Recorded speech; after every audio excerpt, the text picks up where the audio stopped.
ردی الحاد منطقی دلیل۔ دیکھو ہم کہتے ہیں تسلسل باطل ہے، یعنی ایک چیز دوسرے پر موقوف ہو، دوسرا تیسرے پر موقوف ہو، تیسرا چوتھے پر موقوف ہو، اور یہ سلسلہ آگے جا رہا ہو، کہیں رکتا نہ ہو، تو یہ باطل ہے۔ الحمدللہ الحمدللہ وکفا والصلاة والسلام علی عبادہ الذین اصطفى، اما بعد فاعوذ باللہ من الشیطان الرجیم، بسم اللہ الرحمن الرحیم۔ محترم و معظم ناظرین و سامعین کرام، ہم نے رد الحاد کورس کا ایک سلسلہ شروع کیا ہوا تھا، جس کے بارے میں 3 اسباق ہو چکے تھے، اور آج چوتھا سبق ہونے جا رہا ہے۔ اللہ رب العزت کے وجود پر دلائل کا ایک سلسلہ شروع کیا تھا کہ اللہ رب العزت موجود ہے، اور یہ بالکل آسان، عقلی اور بالکل ابتدائی دلائل ہیں جو ہر کوئی بندہ چاہے پڑھا لکھا ہو یا نہ ہو، وہ یہ سمجھ سکتا ہے کہ اللہ موجود ہے۔ تو لہٰذا ہم نے تقریباً 9 دلیلیں دی تھیں، جس سے واضح یہ ہو رہا تھا کہ اس کائنات کا چلانے والا کوئی ذات موجود ہے، جس کو کوئی بھی نام دے، چاہے خدا کا نام دے، چاہے گاڈ کا نام دے، اور چاہے اللہ کا نام دے، کوئی بھی نام دے، لیکن ہر کوئی بندہ ان دلائل کی بنیاد پر مجبور ہو رہا ہے کہ اس کائنات کو چلانے والا کوئی ذات ضرور ہے۔ تو آج ہم جا رہے ہیں 10ویں دلیل کی طرف۔ 10ویں دلیل کا ٹائٹل اور عنوان ہے امیدی دلیل۔ اس کا معنی یہ ہے کہ اگر کوئی بندہ مثلا پانی میں ڈوب رہا ہو، سمندر میں ڈوب کر مر رہا ہو، تو اس کا بھی ایک امید ہوتا ہے کہ ہو سکتا ہے کہ میں بچ جاؤں، یعنی بچنے کی امید خدا کی وجہ سے ہے، جو خدا کے وجود پر پکی ٹکی دلیل ہے۔ کیونکہ ظاہری بات ہے، اسباب سے اس کا رابطہ منقطع ہو چکا ہوتا ہے کہ میں بچنے والا نہیں ہوں، لیکن پھر بھی ان کی ایک امید رہتی ہے کہ شاید میں بچ جاؤں۔ تو لہٰذا ہر انسان جو اس طرح معاملے سے گزر رہا ہو، اس کی خواہش ہوتی ہے، امید ہوتی ہے کہ شاید میں بچ جاؤں۔ اور کون بچانے والا؟ ظاہری بات ہے، وہ ایسی قوت کے بارے میں یقین رکھتا ہے کہ کوئی قوت ہے جو اسباب سے ہٹ کر ہو سکتا ہے مجھے بچا لے۔ تو یہ اس بات کی پکی ٹکی دلیل ہے کہ اللہ ہر کوئی ایسی ذات موجود ہے جو اسباب سے ہٹ کر ایسے بندے کو بچا سکتا ہے جو اسباب سے نا امید ہو چکا ہو۔ 11ویں دلیل ہے لسانی دلیل، یعنی اس دلیل کی وضاحت یہ ہے کہ انسان کے علاوہ جاندار بولنے پر قادر نہیں ہے۔ تو انسان کی فطرت میں بولنے کی صلاحیت کہاں سے آئی؟ یہ پہلے الہام کے ذریعے سے آئی، اور وہی الہام خدا کی طرف سے آیا جو خدا کے وجود پر دلیل ہے۔ باقی جانوروں کے پاس، جانداروں کے پاس بھی زبان ہے، ہماری زبان کی طرح زبان ہے، لیکن وہ بول نہیں سکتے، بولنے پر قادر نہیں ہے، ہماری طرح باتیں نہیں کر سکتے، کھل کے باتیں نہیں کر سکتے، اور ہمارے پاس زبان ہے۔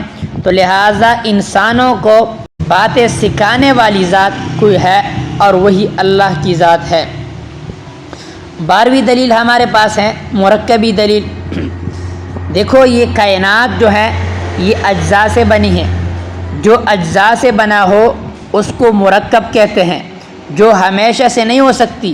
ہر وہ چیز جو مرکب ہوتی ہیں، اجزاء سے بنتی ہیں، وہ فانی ہوتی ہیں، وہ ہمیشہ سے نہیں ہوتی، اور جو ہمیشہ سے نہ ہو اور اب ہو تو اس کی وجود کا آنا کسی لانے والے کے بغیر نہیں ہو سکتی۔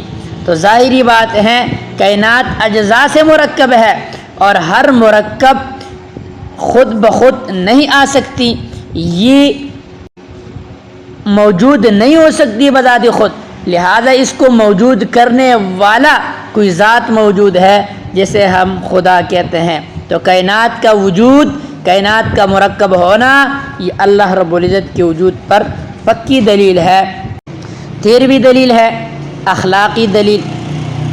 دیکھو اخلاقی قوانین یا تو سبجیکٹیو ہوں گے جو کہ ناقص ہو سکتے ہیں، اور ہر انسان کے اعتبار سے الگ بھی ہو سکتے ہیں، یا تو آبجیکٹیو ہوں گے جو کہ انسان کو کامل طور پر معلوم نہیں۔ تو اب اخلاقی قوانین کا مذہب یعنی اسلام کی شکل میں موجود ہونا جو انسان کے لیے ہر لحاظ سے مکمل مفید ہے، کسی حکیم اور قانون بنانے والے کی دلیل ہے جو کہ خدا ہے۔ جتنے بھی قوانین اخلاقی قوانین ہیں، ظاہری بات ہے یہ کسی ایسی حکیم ذات کی طرف سے دیے ہوئے قوانین ہیں جو ماضی کو بھی جانتا ہے، حال کو بھی جانتا ہے، استقبال کو بھی جانتا ہے۔ یہ ایسے حکیم ذات کے علاوہ کوئی اس طرح قوانین نہیں بتا سکتا جو کبھی ٹوٹتے نہ ہو۔ تو لہٰذا اخلاقی قوانین اور اخلاق کا ہو جانا، اخلاق کا موجود ہو جانا، یہ اس بات کی دلیل ہے کہ یہ اخلاق بتانے والا کوئی ذات ہے، اور وحی کے اور الہام کے واسطے سے یہ اخلاق انسانوں کو دیے ہے، اور وہی ذات خدا ہے۔ قرآنی دلیل، دیکھو خدا کے وجود پر ایک دلیل قرآن کا موجود ہونا ہے۔ قرآن پاک تضاد اور کمزوری سے مکمل طور پر پاک ہے۔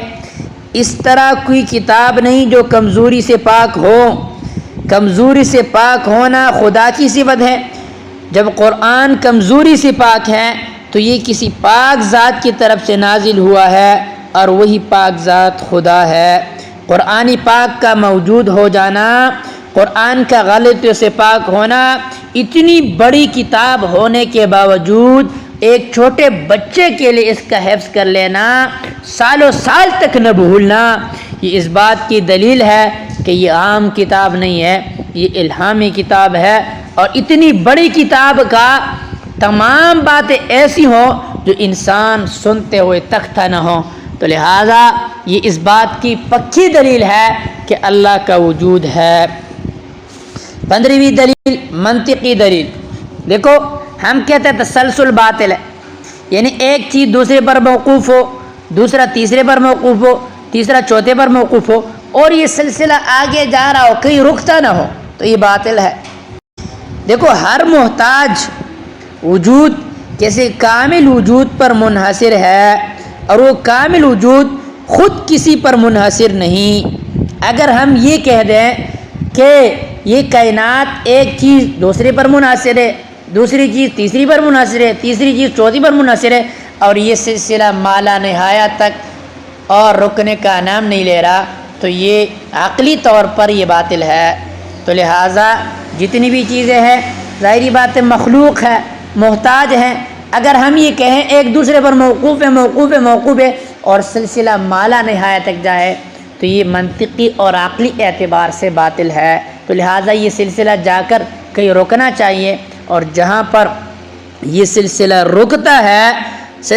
رکتا ہے وہی ایسی ذات پر یہ سلسلہ رکتا ہے جو کامل بھی ہے اور کسی کا محتاج بھی نہیں ہے، کسی کا محتاج بھی نہیں ہے۔ تو لہٰذا کائنات کا موجود ہو جانا اور ایک کائنات میں جتنی بھی چیزیں ہیں یہ جا کے ایک سلسلے پر ایک جگہ پر یہ چیزیں رکتی ہیں، اور جہاں پر یہ چیزیں رکتی ہیں جس ذات کی طرف یہ چیزیں محتاج ہیں وہ ذات اللہ کی ذات ہے، وہ خدا کی ذات ہے۔